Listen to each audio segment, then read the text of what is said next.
Welcome to ASA Central Line, the official podcast series of the American Society of Anesthesiologists, edited by Dr. Adam Stryker. Well, hello, everyone. Welcome to this special episode of Central Line, live from Anesthesiology 2024 in sunny Philadelphia. It is a great pleasure to be joined today by Mr. Sam Quinones, who gave the keynote address this morning at the ASA annual meeting. And Mr. Quinones has a special insight into the current opioid epidemic, given his extensive work over the years. He was a freelance journalist in Mexico. He spent a number of years as a journalist for the Los Angeles Times, and he is author of two best-selling books on the opioid crisis, Dreamland and The Least of Us, which have come out in the last few years. Dreamland back in 2017, was it 15? And The Least of Us in 2021, right? So, Mr. Quinones, welcome to the show. Thanks for joining us. Thank you very much for having me. Well, we're going to try to cover a lot of ground in the short time we have. This is a really large topic, and I know a lot of it was covered this morning in the keynote address, but a lot of our listeners are going to be hearing this sometime later, the next probably a few weeks from now, if not after that. So it might overlap a little bit. But let's start this way. To get us started, why don't you tell us a little bit about yourself, and maybe specifically your story and how you got involved in this topic. Yeah, so I've been a reporter 37 years. I started out writing for newspapers. In particular, the Stockton Record in Stockton, California was a wonderful first kind of job. And I was the crime reporter. And that kind of determined, so I covered homicides, I covered gangs, I covered prostitution, all this stuff on a very local level. I had some great editors, and that just got me started in this. Eventually, I went down to Mexico, lived down there for 10 years as a freelancer, which means like basically almost like starving to death. But American newspapers at the time were really interested in Mexico. We just signed NAFTA. There had been this, expectations of major political change in Mexico, which eventually did happen. Very similar, resembling like kind of the end of the Berlin Wall in a sense in Europe. And so it was a really effervescent time. I learned a lot. That combined with my daily journalism in Stockton was magnificent. And there was the kind of training that you couldn't pay a school to give you. And so I really loved that. I just threw myself into it. My idea was I would know more about law enforcement, crime, and criminal investigation than anybody outside law enforcement in the area.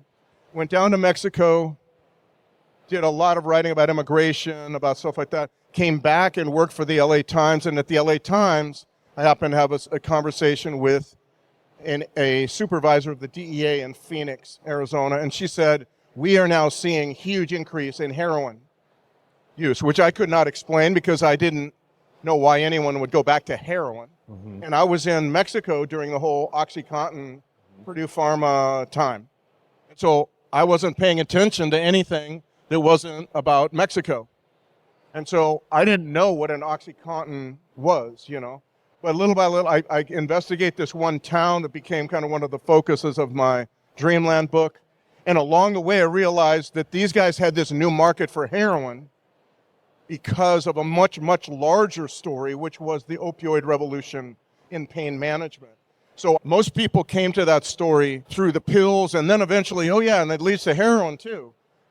I backed into it. I started with heroin, and then I realized, there's this enormous story behind this that I had no idea of. I didn't know what an OxyContin was, didn't know much about pain management at all, addiction, all that kind of stuff. All I really wanted to do was write about Mexican heroin traffickers, but you couldn't without writing about the other stuff. And so that's kind of what ended me up in this topic that basically changed, my life and my career.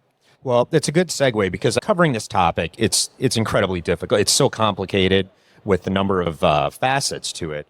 But one facet I did want to cover, and you already mentioned, was maybe the origin of the current epidemic, which you trace to the overprescribing, or at least laying the groundwork. It was that push on the part of pain specialists who had lived for years, very frustrated that they couldn't really treat pain very well. It's a very, very difficult thing, as much art as science, I believe.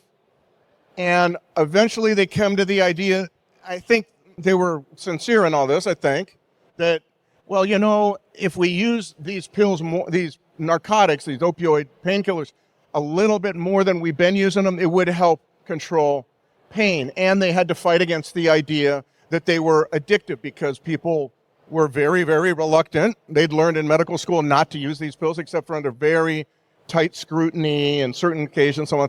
They had to fight against the idea that these were addictive. I think what ended up happening was they began to feel this kind of messianic fervor to change pain in America, to eradicate all American pain, and that led them to ideas that they took shortcuts to, or they used language that could easily be construed as shortcuts. And in the end, what ended up happening, the interpretation was, no opioid painkiller will result in addiction if the person using it is a pain patient. That's not true, but they kind of like drank the Kool-Aid. Everybody began to drink the Kool-Aid. Then you get the pharmaceutical companies added to that. And then very importantly, I think you get certain major institutions buying into this very big way, like the VA. Yeah, right. VA, JCO, yeah. all these kinds of pain societies and so on. There began this drumbeat early mid-90s to change pain. We've got to treat pain. Pain is a killer, and therefore anything we do is okay. And I think that began it, in my opinion. There was more to it, but it was that idea that we can eradicate all pain, and if we use this one tool that we erroneously believe is too dangerous to use. Right. Well, and many anesthesiologists are familiar with the concept of the Swiss cheese effect, where a bad outcome is the result of a number of factors lining up to have that one outcome occur. From what you're describing, it's almost like a Swiss cheese effect on a global or public health scale. You have the supply issue, you have this groundwork of trying to treat pain and trying to eradicate it. You have perhaps other conditions, whether it's community or economic ones that lay the groundwork. There were many. There was the idea that one of the things I wrote about in my book, which stunned me because I'm a layman and all this stuff, but there was the famous Porter and Jick letter. The Porter and Jick letter was written by Herschel Jick. The other signee to the letter was Jane Porter. No one really knows what became of her. But basically, this letter was published in the back of the book of the New England Journal of Medicine in January of 1980, I'm sorry.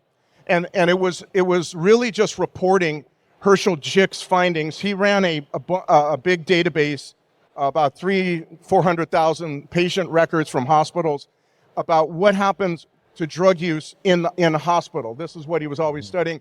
And his computer guy crunched the numbers on how many people had been in hospital, given narcotics, and then ended up addicted. And the number was 11,004. 4 people got addicted. So he writes a letter just saying that. But the New England Journal of Medicine publishes it under the headline, "Addiction Rare in Patients Treated with Narcotics." It was a really bad headline because it was really untrue. The problem is that as far as it went, he was right. Remember, his data was from the 60s and 70s when people were not given large amounts of opioids. They were not given bottles to take home and then refills. It was very, very scrutinized. And so under a very scrutinized supply, yes, very few people get addicted. But Purdue Pharma, other companies, pain specialists began to promote this, began to use this as documentation, when actually all it was a letter to the editor. That's all it was. But soon you began to get it, well, it was a report, or it was a study, and then it was a report, and then it was a landmark study that does much to change what we know. I mean, it got blown out of proportion.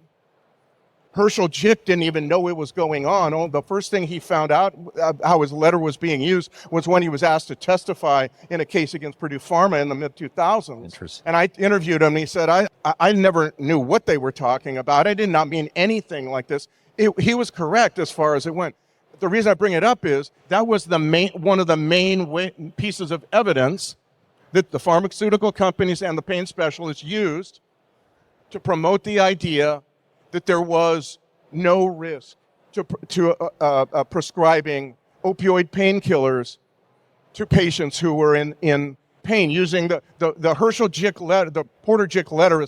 And eventually, I don't know when the New England Journal of Medicine has ever done a version of this, but eventually, after my book came out, they put a red online. Remember, when the Porter and Jick letter came out, it was in a back of the book of a edition of the New England Journal of Medicine, 1980. It was not online for 20 years after that, 15 or something like that. And so nobody really could go look it up. So they took the word of the pain docs and the pharmaceutical companies. Oh, this is new evidence. I wasn't aware of this. So it's a letter. It's 101 words. It's in no way a study. It's certainly not peer-reviewed or anything. And Herschel Jick did not mean it as anything but, hey, just found this. And it was used throughout the promotion of opioids. If you look at it, they use some version of that. Less than 1% of people using this for pain get addicted, which is the only place you find that is in the Porter and Jick letter. So to me, I was a layman, and I was going, is this how science is done? I mean, this is so nuts. It's a remarkable idea that you could use something so, casual and, right. And inconsequential and blow it up to prove that now it was okay to prescribe opioid painkillers for all manner of pain because nobody was going to get addicted to it. Well, in some ways easier for facilitators, whether clinicians, physicians, distributors, suppliers, feel it's easier to believe that everybody wanted to believe it. To have guardrails. A lot of doctors wanted to believe it because pain patients were the biggest drain on their time, right? And now you're in the middle of, the mid-90s, you begin to get in the middle of managed care. So the amount of time primary care docs have for each patient is reducing to 15 and 13 minutes per patient. And you just don't have the amount of time anymore that allows you to really spend time understanding chronic pain patients, who are the class of patients that really, really needs lots of time. Sure. And so this is kind of what began to happen. And a lot of doctors didn't, by the way. A lot of doctors were like, this is nuts. This is crazy. You can't possibly suggest that we should be prescribing it for X, Y, Z, all these different things, and then give refills, and then more refills. Well, yeah, that's how it became interpreted. Eventually, by the late 90s, that was absolutely the case. And you could be dinged as a doctor if you did not do this, and you could be denied hospital privileges. Your hospital could be called on the carpet for not properly addressing pain. The VA just totally adopted opioid treatment for pain, many times at the expense of other therapies. Insurance companies stopped covering physical therapy, various kinds of other therapies that were used to help with pain treatment. But we're all kind of had to be done together. And pretty soon the pills just took up all the oxygen in the room, and then it was just pretty much pills for everybody. And after a while, patients started getting addicted, and then all the pills were all they wanted. Yeah. Well, so let's take that fast forward to the last few years, because that laid the groundwork for what I want to talk about next, which is the fentanyl scourge. And fentanyl is most responsible for all the increase in opioid deaths in the last number of years, right? So illicit fentanyl from Mexico. Right. And so I do want to, before I get to the specifics of that fentanyl, I did want to ask you, when your last book, The Least of Us, came to publication, you had predicted that we'll probably see close to 100,000 deaths from opioids very soon. And I wanted to see if, now that it's 2024, how you feel that has borne out over the last. I think that was exactly what happened. You could see it happening because there were so many people out there who were addicted to opioids, and a lot of them were increasingly being given fentanyl, and the supplies of fentanyl were growing. You could see that through seizures data and stuff like this. And so it was just a matter of time. I think it was 2 years later that maybe 3, I can't remember now anymore, but at 2 years, let's say, and it crossed the 100,000 threshold and then went up to 112. Turns out maybe last year it maybe a decline, but it's really not back to anywhere near what it was, like, say, in the late 90s or anything like that. You know, it's still fentanyl, and fentanyl, yes. I think fentanyl is due to almost all of the deaths. The ones that don't list fentanyl as their death, I mean, I'm wondering, is that coroner or that medical examiner rather have the budget to be able to test properly? Because there's no heroin on the street anymore. See, fentanyl is so potent, you develop tolerances far beyond anything you get on heroin. And so what you need to do is, if you're addicted to fentanyl, you can't buy heroin to do nothing for you. And so everyone's using fentanyl now. There are very few people in America today who are actually like addicted technically to heroin. They may call it heroin, but really it's not. It contains everything but heroin. Seizures for heroin have plummeted. They almost, very, very small now. Well, as you probably know, I mean, as anesthesiologists, we deal with fentanyl every day. Yes, and great drug. Let's talk about the specifics of fentanyl as it relates to the street versus medical use. Are we talking about the same substance? Are we grouping different No, I think substances it's the same together? Substance. There was an interesting difference. The first supplies of fentanyl began coming from Chinese chemical companies, mailed through the mail, usually to dealer. The first ones to figure it out were pill dealers in the states that were most known for the Ohio, Kentucky, West Virginia. So you began to see the chemical companies that made fentanyl in China, and many do, were sending it. You could order this stuff over the web, and they would send it in nondescript packages, manila envelopes and whatnot, to these guys. And these guys, they thought they'd won the lottery. Fentanyl was like promising these like mega profits. The problem is, with fentanyl, you have to mix it with something because it's so potent, as you probably know, that just a few grains of it will make you high. A couple more will kill you. You can't sell that on the street. You have to mix it with some other inert powder. Problem is, these guys are idiots. They don't know what they're doing. And so the myth grows that the way you mix your fentanyl, the best way to mix your fentanyl is with a magic bullet blender, which you could get at Target for $29.99, right? This is a huge mistake because, I mean, any of you who have the magic bullet blender, you know, I have one at home. They're great. We love them. Know that they only really are good for mixing liquids. Powders need to be mixed in a different way. Blades mix liquid. Powders you have to mix by turning them over. Nobody in the underworld back then understood this. And what began to happen is they had really awful mixes.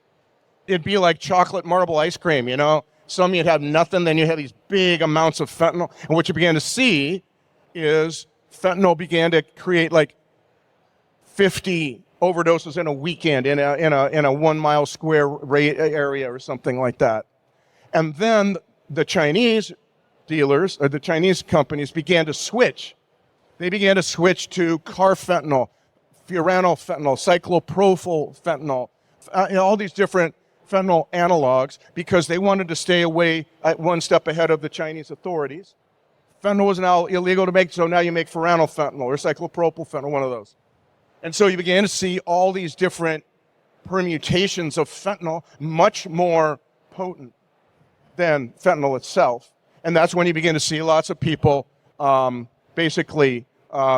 amounts of people overdosing.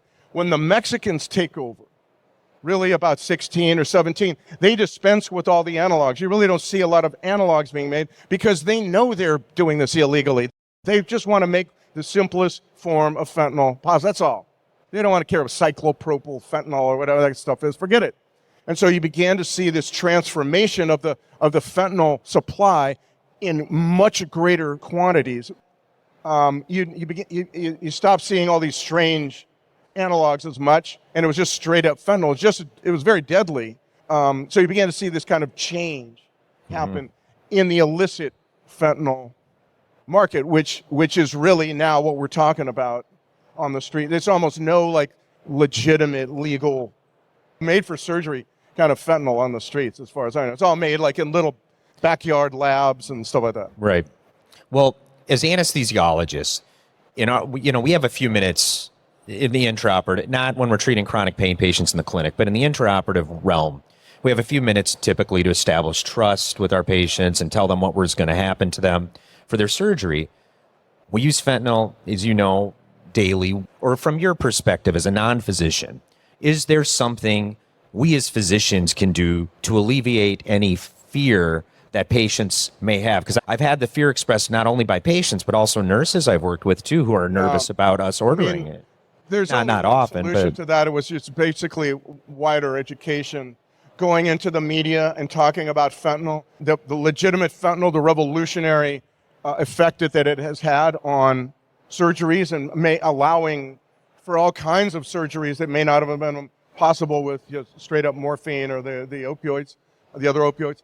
I really believe that a lot of that is where anesthesiologists really need to play an important role, going on local radio and saying, you don't understand the beneficial effects of fentanyl. I came to understand, as I was saying earlier, because I had a heart attack in 2017. They gave me fentanyl, and all of a sudden I understood. Oh wow, this is actually a great drug. I'm not out for 4 hours. I'm out for more like a minute and a half after they're done with the surgery, and then I'm back to action. It's a remarkable drug in that way, I have to say. I mean, I talk about it every time I get a chance in these kinds of public forums, because I think it's very, very important people understand that and don't start proposing wacky kind of public policy that would, right, defeat everything. It's a remarkable drug. You should use it. But of course, it belongs in the surgical setting and no place else. Right. And I think all anesthesiologists appreciate not only the potency, but the potential dangers with fentanyl, which is why when we do use it in the clinical setting, we're taking the appropriate precautions. And the first people to get addicted to fentanyl were anesthesiologists. I've interviewed a few. This was like mostly in like the 70s. Again, it was all about supply. They had access to the surgical supplies of fentanyl, and they little by little began to self-medicate. And then after that, there's a very quick downward slide. And I think the profession, as far as I understand, it took some measures to get a control of it. But I do know that the first, I interviewed two of them, got addicted in the 1970s, is just because the supply was so, available. It was so easy to come by. Yeah, you're absolutely right. We all learn this in our training, and then in continuing education after training about opioids, but fentanyl specifically. We're all attuned to the dangers, and I think we probably all have a personal story within the clinical realm of someone succumbing to an addiction, and usually it is. And I think this is another example of how this story is always about supply creating demand. It's about that if you did not have that supply there, those people would never have been addicted to that stuff. And I think opioids, really, the story is always about supply creating demand and then exacerbating the demand. The more supply you have, you push out there. It happened with the pain pills, and I think it's happening certainly with fentanyl and methamphetamine too, actually, to a certain degree.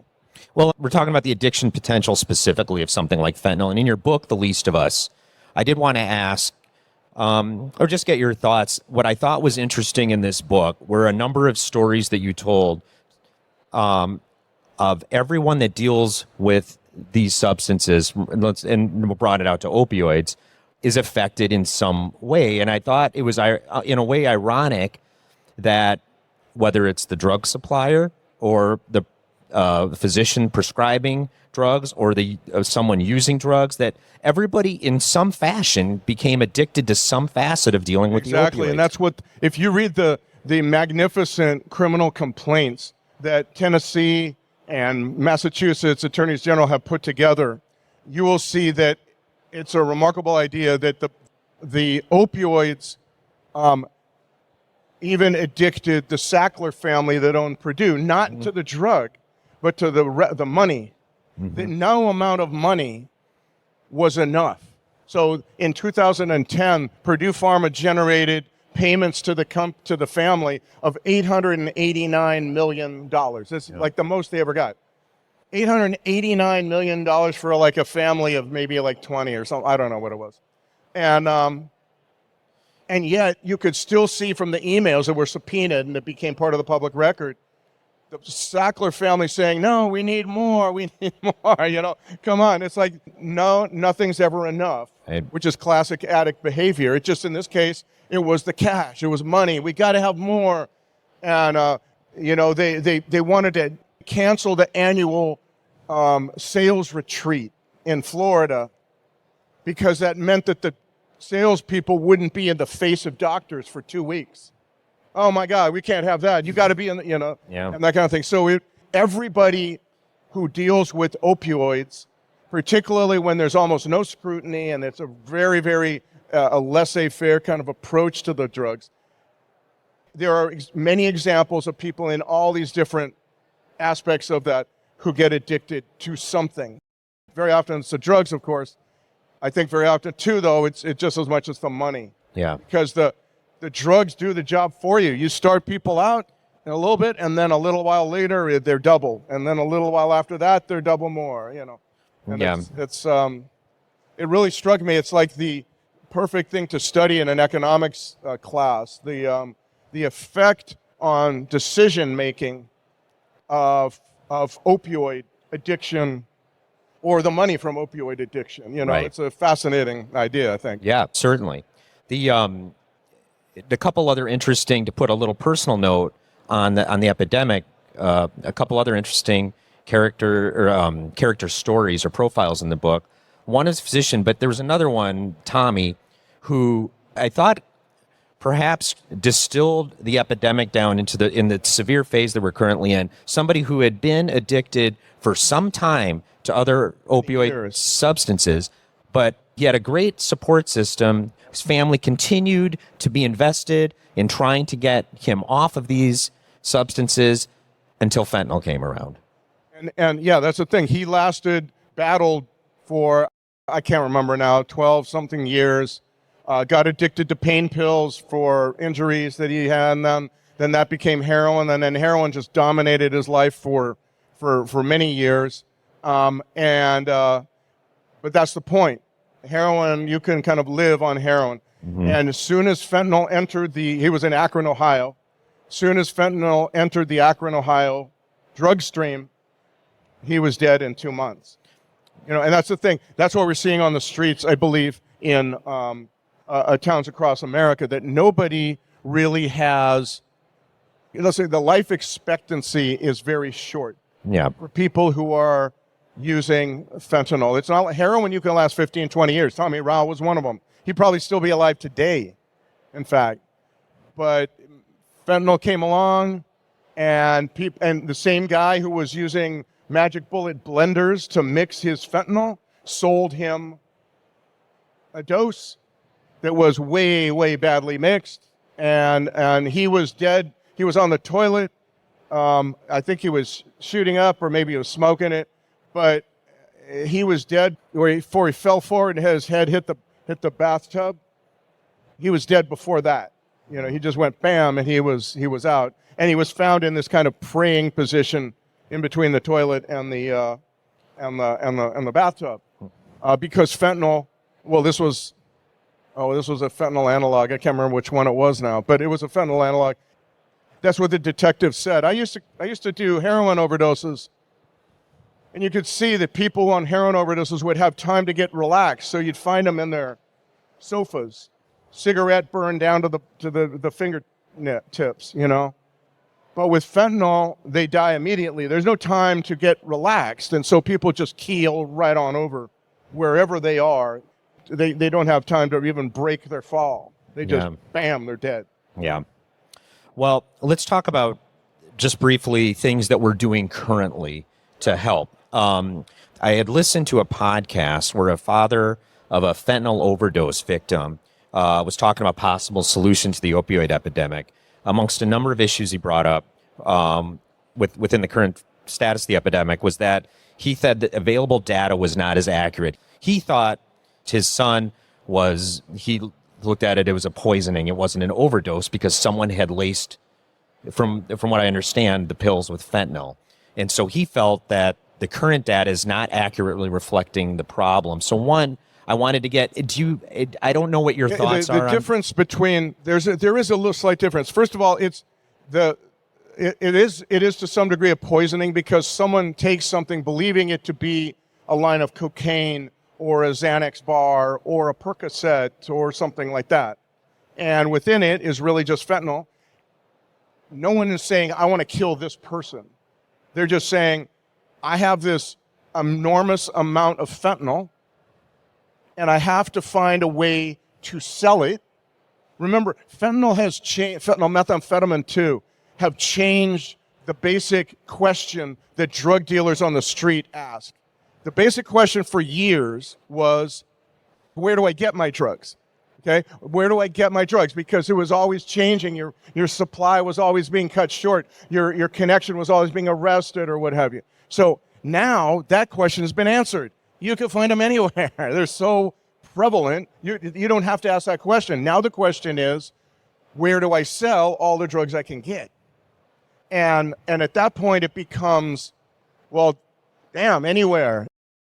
And that's why during the COVID, all these social media apps became de facto street corners.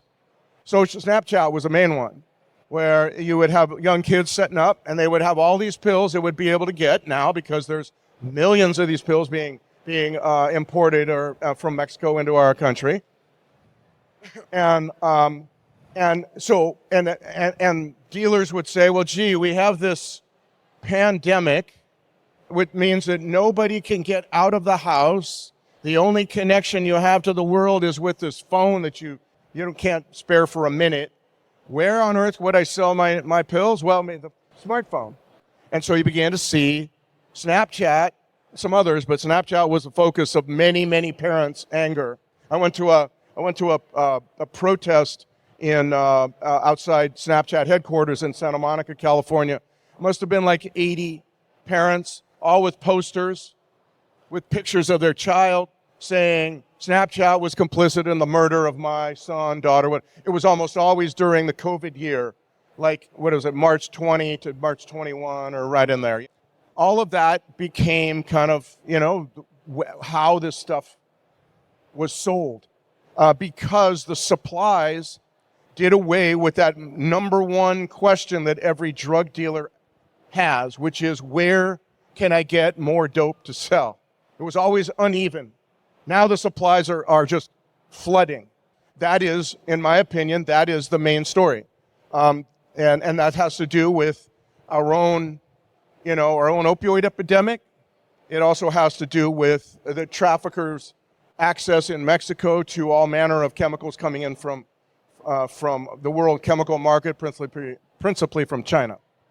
Now, the same podcast that father was talking about legislation he was working on with state legislators in Maryland to increase naloxone availability, perhaps in every AED box. I think they mentioned as a possibility. I don't know the specifics of the legislation, but the reason I'm going to want to bring it up is, what are your thoughts on the general state of affairs as it relates to harm reduction when it comes to opioid? Well, I carry naloxone in my backpack like everywhere I go. It's a very, very important thing to have available. It should be as important, as widespread as, fire extinguishers and other first aid kits and whatnot, right? However, it's very important to understand that it is in no way a cure-all for anything, and it is in no way is anything more than a Band-Aid. And the problem is that in many communities in this country, it is viewed as the solution. We're just going to revive people over and over and over again, repeated overdoses over and over until what? The problem is, here we run into several problems when it comes to this. First of all, methamphetamine on the street drives people to psychosis, and you do not have the ability to make rational decisions when you're on methamphetamine frequently in this country. Fentanyl also drives you to towering tolerances, and people refuse treatment all the time because they're terrified of being away from their drugs. So people are really not making that decision. They're not saying, yeah, well, I think I'm going to be, I'd love to go into treatment. People don't do that. Yet we keep on pretending that they are saying something rational. And they're living in tents, they're living on the street, feces. I mean, just horrible, horrible lives. Very, very exposed to whatever lethal temperatures are in the area and so on. And people just still keep treating this as if these people are rational. The problem is that meth will drive you mad and fentanyl will kill you long before you ever make the rational decision to accept treatment, to say, yes, I want treatment. It just doesn't happen. At the same time, very important to understand what happens with a drug overdose. An opioid overdose is the deprivation of oxygen to the brain. And that's what opioids do. They govern the respiratory system. You shut down your respiratory, you stop breathing, you turn blue and all the rest, right? Problem is, if you do that a lot, particularly if you do that a lot without any time for healing, you begin to develop deep brain impairment. And this is what we're also finding on the streets, that people are developing horrible brain impairment because they now have 15, 20, 25, 30 overdoses in a year's time, or they don't have any time for healing. The street itself is a trauma factory, trauma-inducing kind of beast. And so over and over and over, you get people who are left on the street in a pretend world in which they are making a rational decision, when really what they are doing is just being exposed to the most severe threats and eventually death that they've ever been exposed to. I want us to leave a few minutes for questions if the audience has any. But before we get to that, I'd love to keep talking about this because it's such an important topic, and there's a lot of ways we could go. But I did want to end the main discussion with talking about the title of your last book, The Least of Us. I know you talked about it a little bit at the keynote address this morning, but my impression is a lot of people will pick up the book, look at the title. They may think it refers to something other than what it might refer to. So if you don't mind, just elaborate a little bit on what the title of The Least of Us refers to. Well, first of all, I wrote Dreamland, and it did very, very well. And my publisher did what publishers do and said, you got to write another book. And I was like exhausted, and I said, okay, I'll try. Let me think about it. And eventually I came around. I got some time to rest and stuff. But my editor said, don't worry about writing a book proposal or a book outline. Just start writing. Now, that is not really good advice. You need a book outline, a map. It doesn't matter if you stay to it, but you do need something like that. So I did not really have a map for this. And I spent a lot of time thrashing around, not knowing what I was doing, where I was going. And when that happens, I know that there's a couple things I need to do. One is I need to interview more people. And two, I need to read more widely. And so as part of that, I began to read a whole bunch of different things, one of which was the Bible and the 4 Gospels. And because it's really important, you just spread yourself wide open to whatever ideas kind of seem to create some kind of synergy, right? And I came upon, at that point, the book of Matthew, that which you do unto the least of these, my brethren, Jesus said to his disciples, you do unto me, meaning you feed the hungry, you're feeding me when you do feed the hungry. So all of this hit me in a big way because I had been really thinking about the way forward in all this as small steps. We just so desperately want big solutions, big magic answers, and they don't really exist. There's no substitute for just simply plodding along day to day, bringing in other people, forming networks with other people, figuring out new approaches to whatever problem you're trying to deal with, but in the small way. And it hit me right then. And so to me, as I got into it, that's when I began to think of the least. At first it was the least. And then I realized, that's a little too brief. And I began to think, One of the things that neuroscience has shown us is that all of us have the brain chemistry to be addicted. We all have the ability to be the addict eating from the trash, as I say in my speeches. And so I thought, well, that's the least of us lies within us all. So we all have that person. That became kind of the leading theme for it. But then I also began to understand that the least also applied to local recovery efforts. I mean, if you think about an addict in recovery, every day not using seems like a minor thing. From way up here on the ground, it's the whole ball game. You just move forward every day, slowly, not finding new things to occupy you, all that kind of stuff, right? And so I began to think of the term the least as also the smallest little effort should not be dismissed, but understood that together over a period of a long time, it's actually got enormous consequences, except for that it won't look like that. It won't look like you're saving the world in some noble, fashion.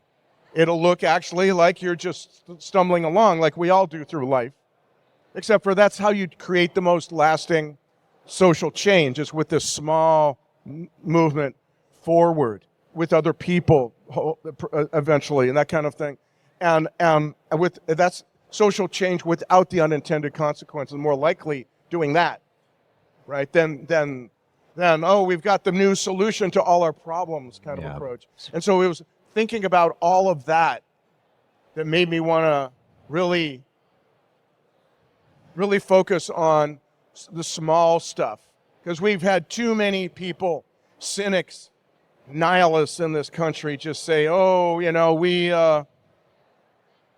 nothing works, or it's all pointless. I just think that's nonsense.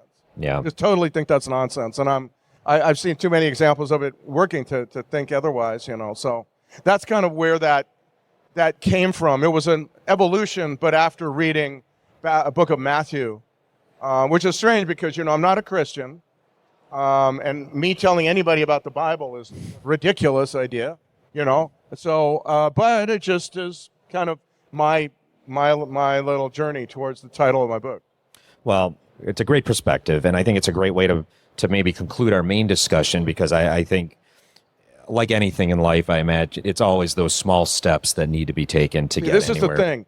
We know that the big leaps rarely work, Revolutions, with the exception of the American Revolution, most revolutions in the world have ended in people being slaughtered, And revolution tends to do that. Now, innovation revolutions do change some amazing things, of course, but I think by and large, we are better off when we just find others to work with, like-minded people, like-hearted people, and move forward and try to, and do it on a local level, and not worry that we're not changing the world in some noble, virtuous way, you know what I mean? Yep, no, exactly. Well, do we have a few minutes to maybe take one question, two questions? If anybody in the audience wants to come up to the microphone right here in the center, I think we'll have time for maybe take one. I'm getting the one. All right. Can I do two? Well, you mentioned this morning that you thought we were making the same mistakes with marijuana that we made with opiates. So I was wondering if you could expand upon that. And two, do you think the presence of safe injecting sites and naloxone is actually making things worse because we're creating risk hysteresis? People take greater risks. We maybe create more addicts by attempting to put a veneer of safety over the habit. Yeah. I think this with regard to that last question, that first of all, I haven't done reporting on those safe injection sites, so I don't really know that I want to comment too specifically. However, I do believe that the longer you leave people on the street with fentanyl and meth in the colossal, catastrophic supplies and potency that they now possess, that you will be creating huge, huge problems, and those people will be done. You've got to get them off the street. Just because you saved their lives once or 20 times doesn't mean you have saved their lives. Most of the people who are dead today have had numerous revivals with naloxone. Numerous, right? Many of them, anyway, have had numerous revivals with naloxone. And so, to me, it feels like it's a misunderstanding. Those sites might have been okay in another period, but I don't believe they really have any validity, or they need to be taken with a grain of salt, given that fentanyl and meth on the streets are changing like everything, okay? With regard to marijuana, again, it's about supply, it's about potency. Legalizing marijuana can be done well, I suppose. I mean, I'm imagining theoretically it can be done well, but you have to limit potency, and that means limiting profit, right? So you have to say, you can sell legally up to 7% THC marijuana. Now it's like 30%, 40%. The vapes are like 90%, this kind of thing. So what we've actually done is exactly what we did with the opioid epidemic, which was say, all you companies that are selling narcotic painkillers, we'll let you basically write the statutes, the legislation governing this stuff. That's kind of what's happened with the marijuana industry. So they're allowed to make to put together marijuana that's 30, 40, 50, whatever percentage of THC they want, because it's more profitable to do that than to say, no, it's going to be 7%. They're allowed to grow indoor marijuana. In the time of climate change, the carbon footprint of every bud of marijuana is horrible. It's huge. Why should you ever allow marijuana, which grows very well in the sun, to be grown indoors? It's because you want to have it all year round and you want it much more potent. And that's kind of what's going on. So marijuana is being ridden by the people who profit from it, which is leaving aside the issues of public health and public safety. And it's being done all across the country, and you're seeing horrible increases in psychosis, ER visits by 19-year-olds and all the rest. It's a disaster when it could be done well, and it could be done in a way that allows marijuana to be studied as a beneficial plant, which I believe it has some benefits, but not if you're making it primarily as a way for a certain small group of people to make a ton of money. Well, we're running out of time here in the exhibit hall. I would love to take more questions, but unfortunately, we have to wrap it up. Mr. Quinones, I can't thank you enough for your time. It's a fascinating discussion, and thank you for sharing your insight, your experience. And my pleasure. Thanks you all very much. It's really sweet of you all. For our listeners, I just want to flag the ASA's Revive Me initiative that has some useful resources for anesthesiologists on reversing opioid overdoses. Visit asahq.org/reviveme. For more and to find out how to gain access to naloxone in your state, visit safeproject.us/naloxone/state-rules. So state rules with a hyphen in between. And please tune again next time. We'll see you again on our next episode. All right, have a great day. Subscribe to Central Line today, wherever you get your podcasts, or visit asahq.org/podcasts for more.